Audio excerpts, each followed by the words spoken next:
family moved into the dream neighborhood, and the nightmare began. Why is there a black family living here? The words shattered the room, and silence swallowed every corner.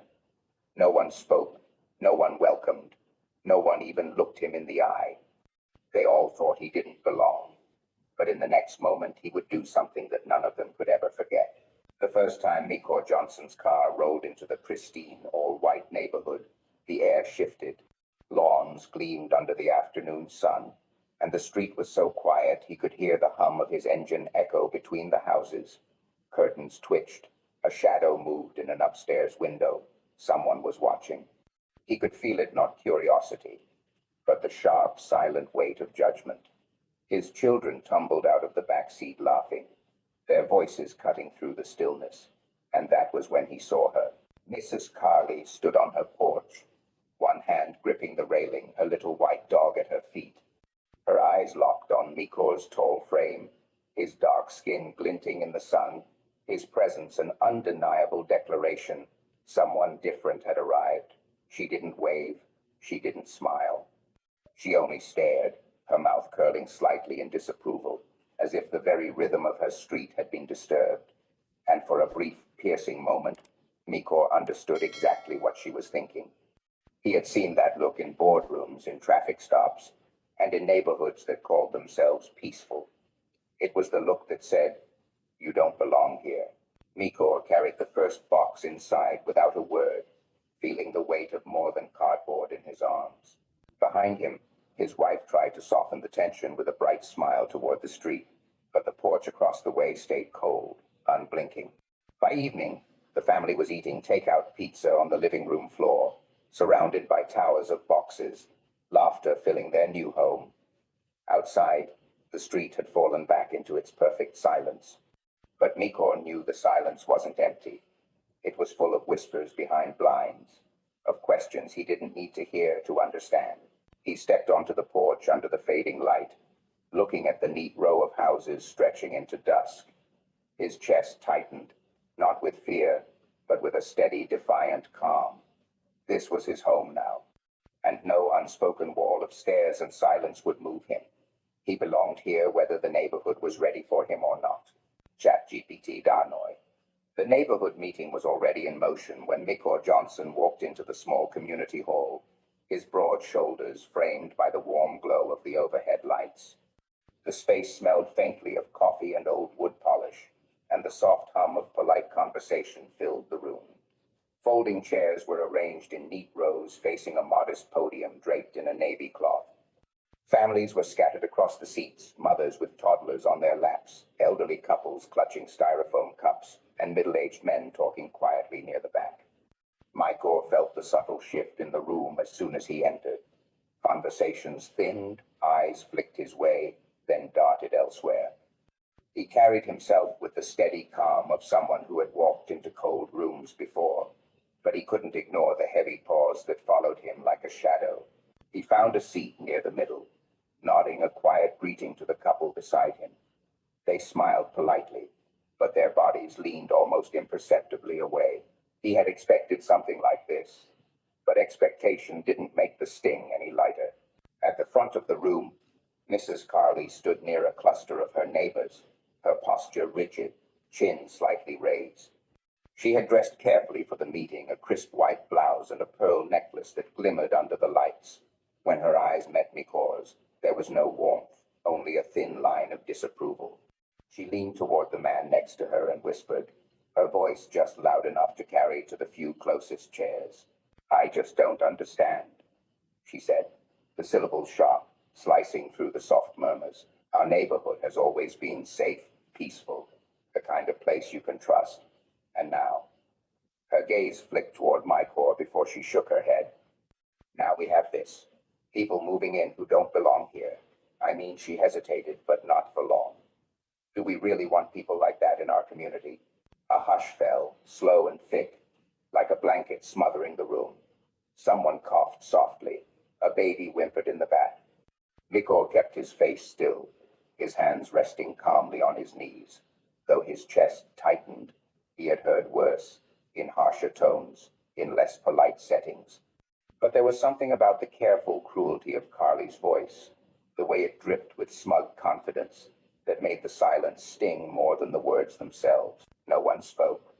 Not a single neighbor interrupted her. It wasn't agreement necessarily, but it wasn't defiance either. It was the silence of people who didn't want to choose a side. Mikor watched them, people who mowed their lawns in tidy lines, who waved from their porches in the evening light, people who now stared at their shoes or shifted in their seats, as if the floor might swallow their discomfort. Carly sensed the silence as permission. She straightened her shoulders, emboldened, and continued. I've lived here 20 years. 20 years of keeping this place safe and decent. And now, her voice lowered into a hiss. Now our street is changing. Cars coming home late at night. Music I don't recognize. Faces I don't know. This isn't what our neighborhood is supposed to be. A chair scraped softly against the linoleum floor as an older man adjusted in his seat, but he said nothing. Mikor breathed slowly, willing his pulse to remain steady, his face unreadable. He could feel his daughter's small hands squeeze his from where she sat beside him. She didn't understand everything, but she understood enough to know they were not welcome. Then the door at the front opened again, and the former block leader stepped in, carrying a folder of papers and a stack of flyers. He walked to the podium, his shoes clicking lightly against the floor. The murmurs settled into expectant quiet. Thank you all for coming tonight, he said, his voice warm but firm. We've got a lot to cover, updates on neighborhood safety, upcoming events, and of course, introducing our new block leader.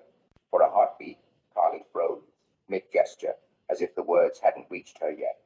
Then the man continued. I'd like everyone to welcome our new community leader, Mr. Mikor Johnson. The room snapped into a different kind of silence. Shock, thick and electric, rippled through the rows of folding chairs. Heads turned, eyes widened. Someone dropped a pen, the clatter too loud in the stillness. Carly's face drained of color, her mouth hanging open just enough to betray the disbelief she couldn't swallow. The man she had just tried to erase with words now stood calm, steady, undeniable, revealed as the very person entrusted to lead them. Mikor rose slowly, letting the moment breathe, letting the weight of it settle. He didn't gloat. He didn't smirk. He simply met the gaze of his neighbors, one by one, until Carly shifted in her seat, breaking eye contact first. In that silent exchange, something shifted in the room, something no whispered prejudice could quite reclaim. The announcement hung in the air like a sudden storm, electric and heavy, as if the walls themselves were listening.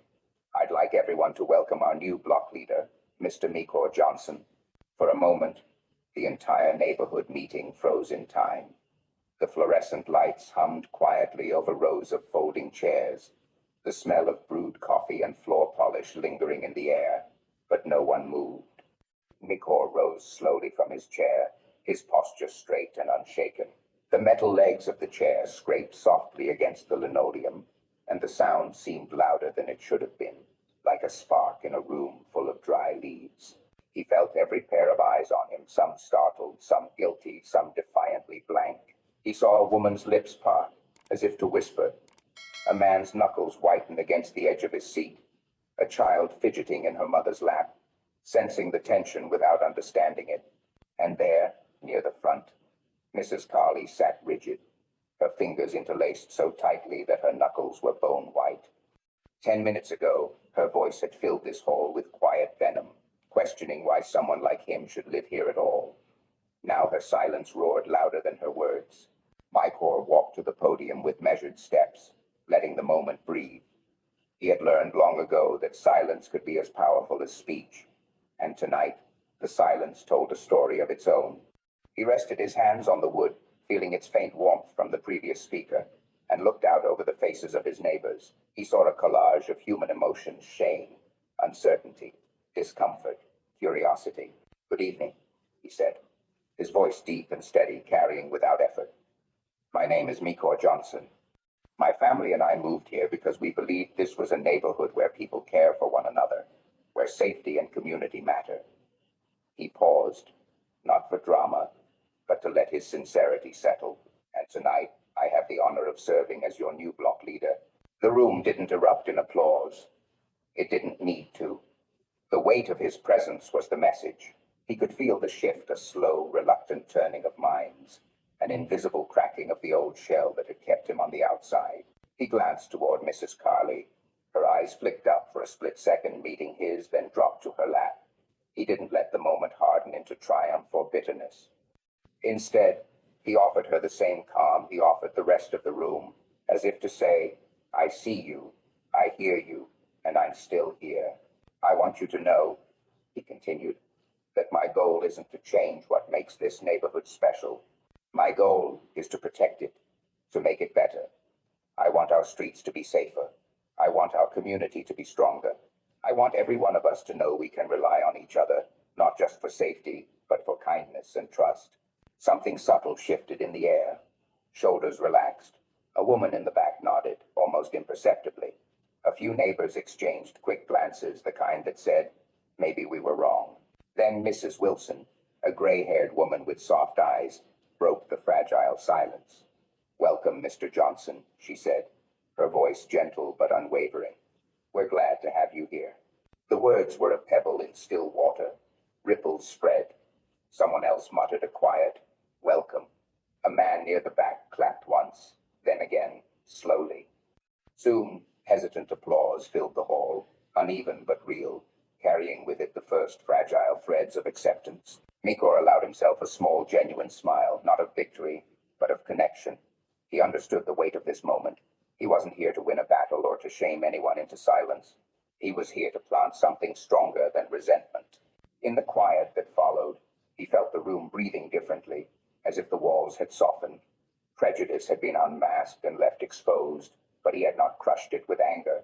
He had met it with dignity, and in doing so, he left space for change to take root.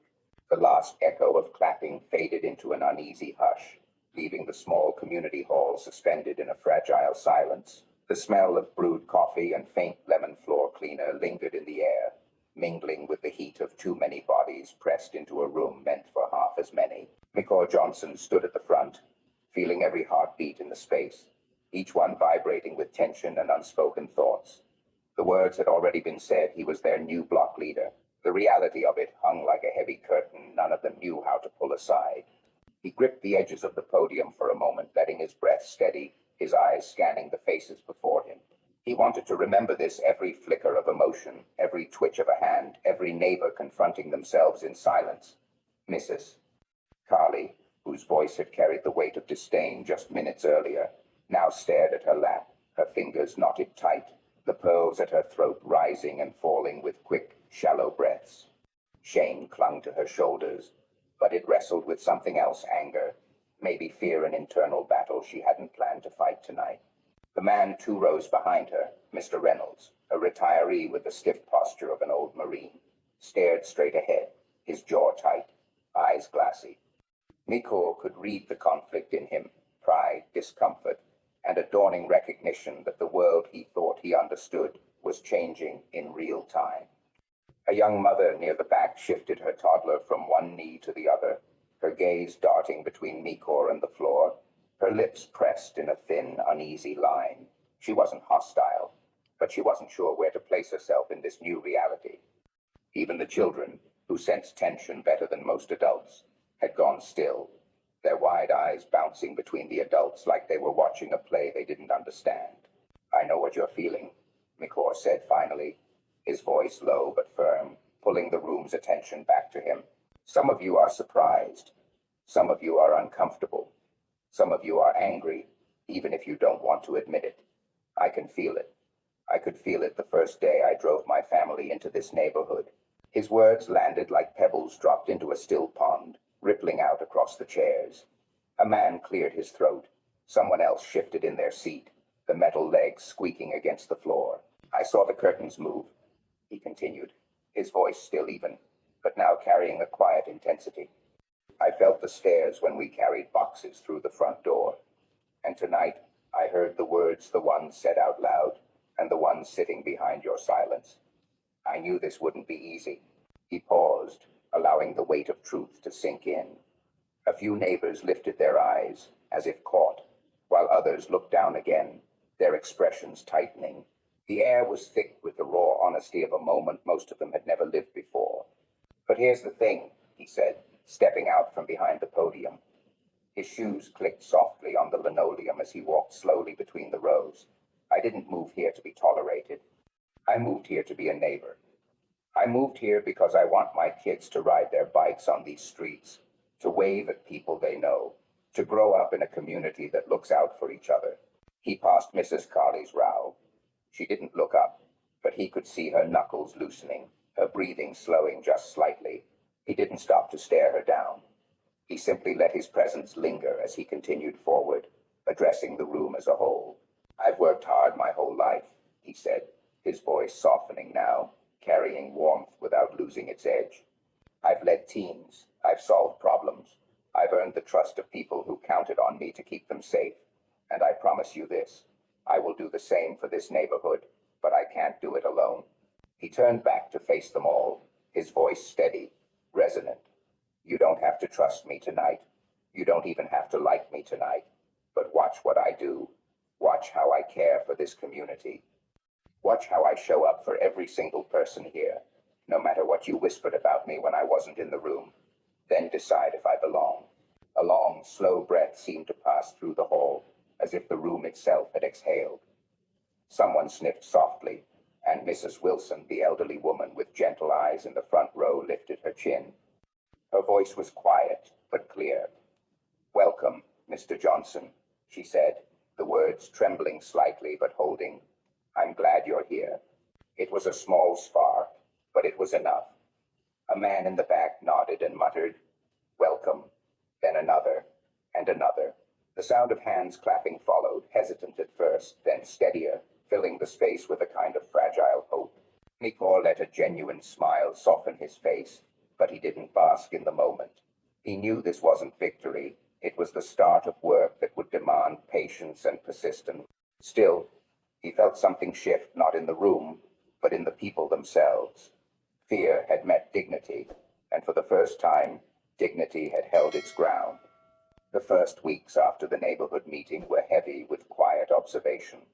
Neighbors watched from porches, behind curtains, and over the tops of hedges as Mikor Johnson moved through the community he now led. He noticed the glances, the hesitant nods, the guarded half-smiles that replaced the sharp whispers of that first night. He didn't rush them. He understood that hearts don't change in an instant, no matter how loud the applause at the end of a meeting. Trust had to be planted like seeds, and seeds only grow with time, care, and light. Mikor began by walking the streets in the evenings, not as a patrol, but as a neighbor. He greeted everyone he passed, his voice warm, his smile quiet but sure. He waved to children playing on the sidewalk, knelt to untangle a little girl's shoelace, and helped an elderly man carry groceries from his car. He never forced conversation, but he never hid. He let his presence speak, the same way his words had that night. He was here. He wasn't leaving. He wasn't afraid. Then he began to weave the neighborhood together, thread by thread. He organized a weekend cleanup, framing it not as duty but as pride. "If we take care of our street," he told them, "our street will take care of us." Only a handful came at first, Mrs. Wilson, 2 younger families, and a boy who trailed behind with a broom bigger than he was. Mikor didn't complain about the light turnout. He worked harder than anyone, clearing leaves, repairing a broken fence, and planting flowers near the community sign. He noticed faces in windows watching, and he raised his hand in a wave, even if they didn't wave back. A week later, more neighbors joined. By the third cleanup, even Mr. Reynolds came, quiet and stoic, pushing a rusty wheelbarrow. He didn't speak much, but he worked side by side with Mikor, their movements falling into an easy rhythm, like the first hesitant chords of a song learning to find its melody. Mikor's next step was to build connection in ways that felt like celebration, not obligation. He planned a neighborhood barbecue, but with a twist. He visited each house personally, inviting them with a genuine smile, asking if they wanted to contribute something they loved to cook. By the end of his rounds, the menu was as diverse as the neighbors themselves: ribs and cornbread, lasagna, curry chicken, tamales, homemade pies. He set up long tables in the cul-de-sac, stringing up lights that glowed soft and warm as dusk settled. The first hour was tentative. Neighbors arrived in small clusters, hovering near the edges of the gathering, clutching their dishes like shields. Conversations were clipped, polite, uncertain. Nikor didn't push. He moved among them with the same calm presence he had brought to the meeting, making introductions, drawing connections, telling small stories that bridged the gaps between strangers. A joke landed here, a memory shared there, and slowly something began to shift. Laughter rose in cautious ripples, then rolled into genuine waves.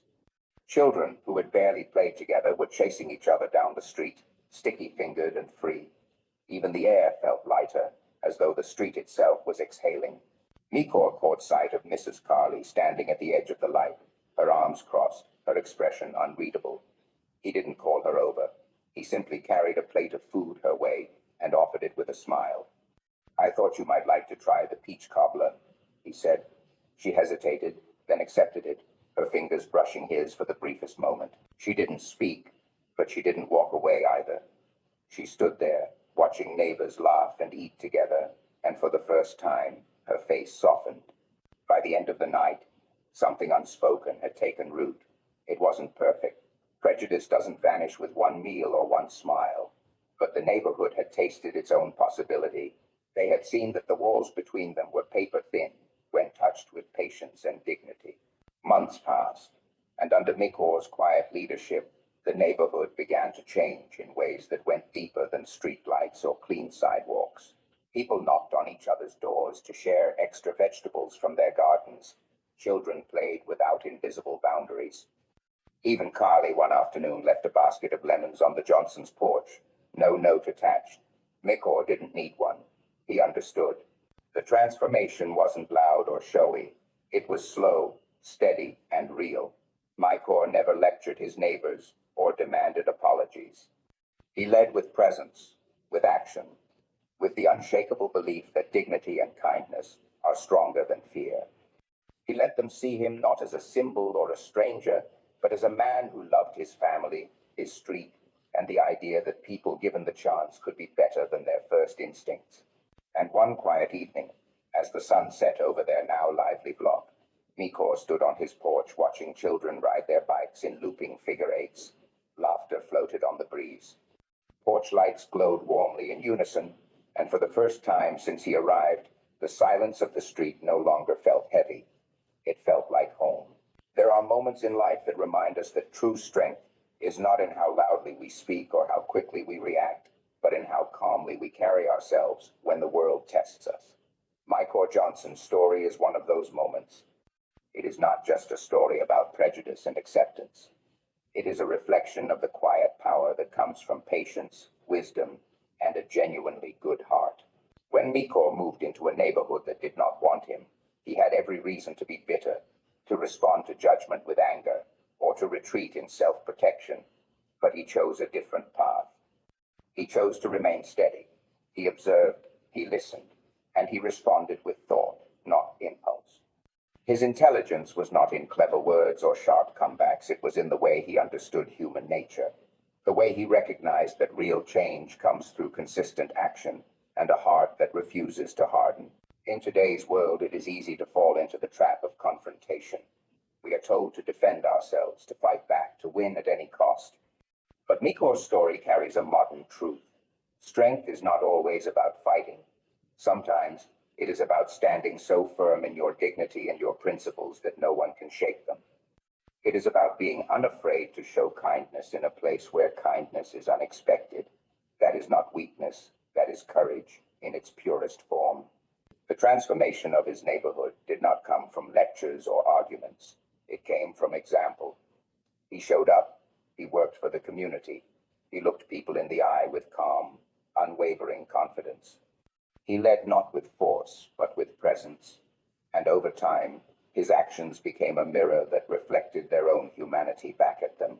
The neighbors who once judged him began to see him not as a stranger, but as a man who cared. Through his patience, they confronted themselves and quietly began to change. The deeper lesson here is timeless, yet urgent for our world today. Your character is your loudest voice. Intelligence is not just knowing what to say, but knowing when to act and how to live in a way that speaks for itself. A good heart will often be tested, but if it remains open and steady, it can soften even the hardest walls of fear or prejudice. So let this story be a gentle call to all of us. Choose patience over anger, choose understanding over judgment. Live in a way that leaves no doubt about who you are, even to those who misunderstand you at first. The world changes not only through grand gestures, but through the quiet consistency of people who refuse to let negativity define them. If this reflection speaks to you, share your thoughts in the comments. We want to hear your own experiences with patience, resilience, and kindness in the face of challenge.